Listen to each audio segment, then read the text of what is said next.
Once Sergeant Al Same in the back there receives the training for the CBI, which is the Thinking for a Change, that is something that we are also interested in. We are going to be looking forward to working along with her to help our counselors to use this therapeutic model in our classroom guidance sessions, because the guidance counselors need to go into the classrooms throughout the month just to do classroom guidance sessions with the students. We think we should all be on the same page. You're using it in the prison, so we think, and I think Mr. Clark is not using it, but we think we need to use it in the school. So again, one of the things that we learn is that it would be good if the students just continue to hear the same thing over and over, you know. Which is almost an ideal setting here. The key factor in all of that was everybody on the team bought into the idea and they walked with one voice. I'm sure at a school like Program, Shore, TAPS, PACE, if these things are in place then, and everybody is following the same guidelines, and the most important one is looking out for the well-being of that child that is in front of them, how best to serve them, we can make our programs more effective. So we will be getting together with Mr. Smith, with the persons at TAPS and PACE, to expose them to some of the things that we learned here, so that they'll be able to implement it, not on the scale that it's implemented here, but on a smaller scale whereby if you can get everyone trained and bought into the idea, then the school itself becomes more effective as a whole. We do family therapy as well. With the, we do home and school visits, so we go into the school and visit with the guidance counselors and speak with them. We visit the juvenile facilities and the prison for those juveniles that are in prison. Now, the prison visits are usually catered only to those persons that we have to do reports on. Okay? However, if we do have a juvenile that was sent to prison that was our client, then we would go into the prison and visit them. We do probation's progress social inquiry reports. So the probation division not only focuses on the punitive aspect, but we try to do the social aspect as well, which is what in North Carolina what they've been implementing now. We do supervision of beyond parental control clients, which is the uncontrollable clients. And then sometimes you have to place them in the centers when the behavior doesn't change, because supervision is normally 3 months. Before we make a decision as to what to be done, and that is considered a critical case. We oversee the court's orders when magistrates say, Ms. Pratt, make sure this is done and that is done, we make sure that's done. We liaison with the social workers, because rehab is actually functions somewhat separate from social services. And so we have to actually send out referrals to them to assist us in things that we need to be done. We refer matters, of course, to social services for abuse. We do not handle abuse matters. So once we find out something of that matter, then we refer it over to the relevant agency, Children and Family Services, Child Protection Unit, and social services, as well as any placement of children in children's school system. We designed to have them 14 to 16. It is not a long-term program. It is not a short-term program. It is actually a medium-term program. It is designed to give them opportunities to demonstrate personal growth over the periods of 3 months, 6 months, and 9 months. 3 months, 6 months, and 9 months.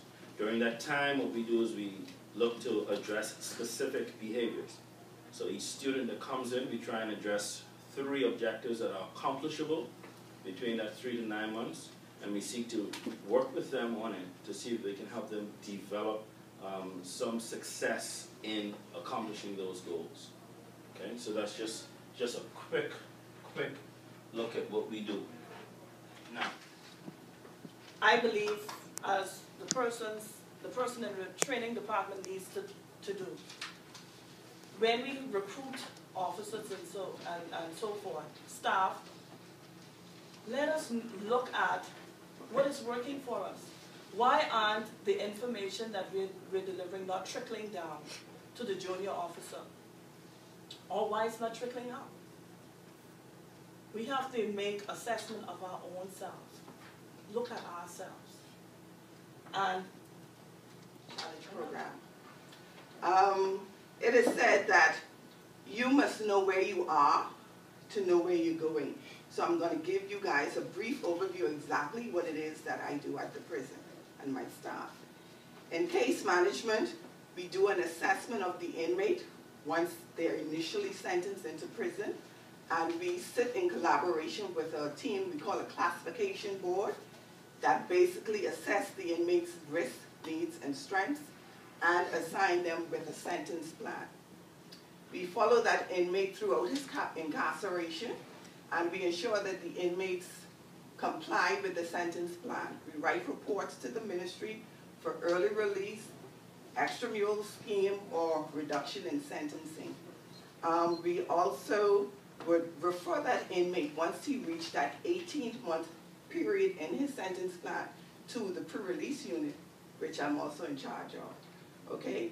And the pre-release unit also prepares the inmate for reintegration. We do this by putting them through a series of programs like anger management, family reunification, life management skills, and this is where Mr. Clark's lead program comes into, Project Reentry comes in as well. We do the job readiness, we do substance abuse. We recently introduced the cognitive behavioral therapy, thinking for a change as well with that. Not be loquacious in my oral speech today, but I will be precise as possible. Big word. Big word.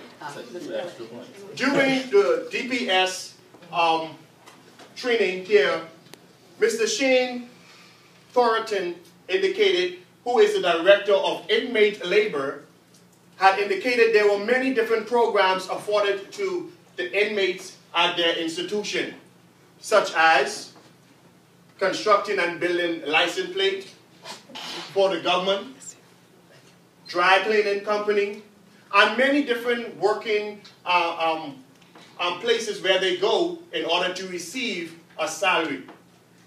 I believe from 1954, Her Majesty's Prison was established on Fox Hill Road, and the government of the Bahamas funded everything that was to be done at the prison.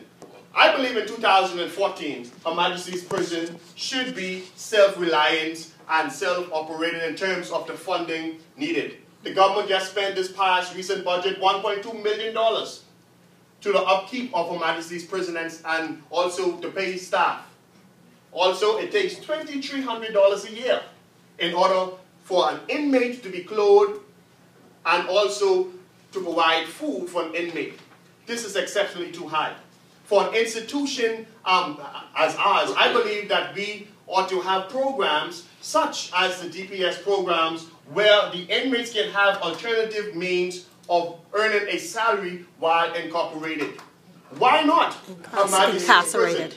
Why not Her Majesty's Prison owning and operating their own laundromat, where the community now can bring their clothing and officers at Her Majesty's Prison, where we can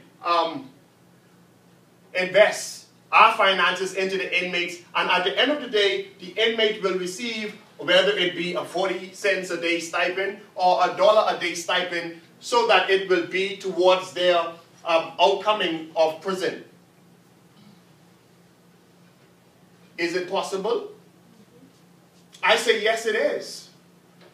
Because as long as there are programs for the inmates to be able to be rehabilitated and to keep and maintain their working mind, it is a part of our COCO: custody, order, care, and opportunity.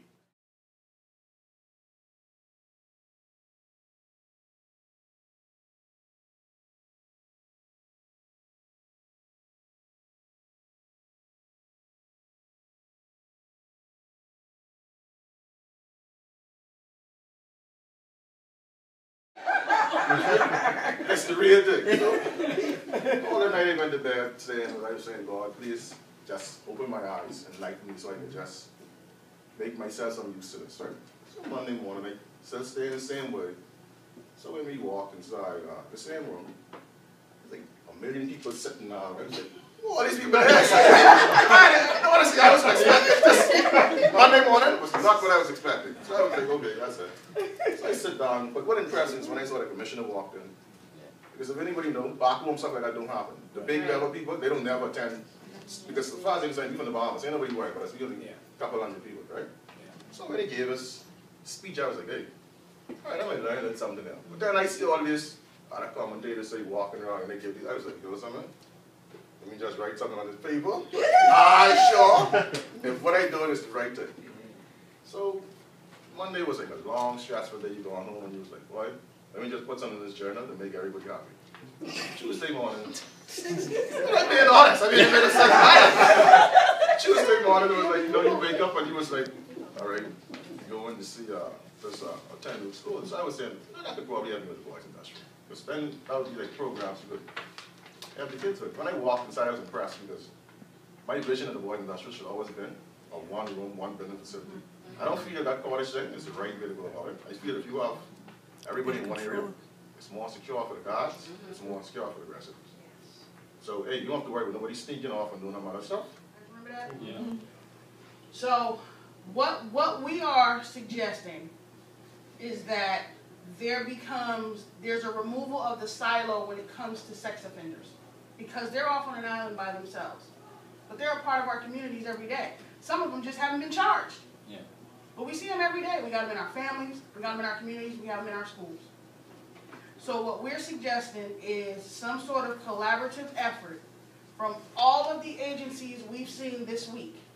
Create one dynamic program that goes from beginning to end, pre to post and aftercare.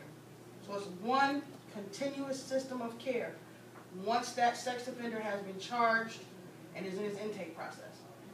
That's what we're hoping is done.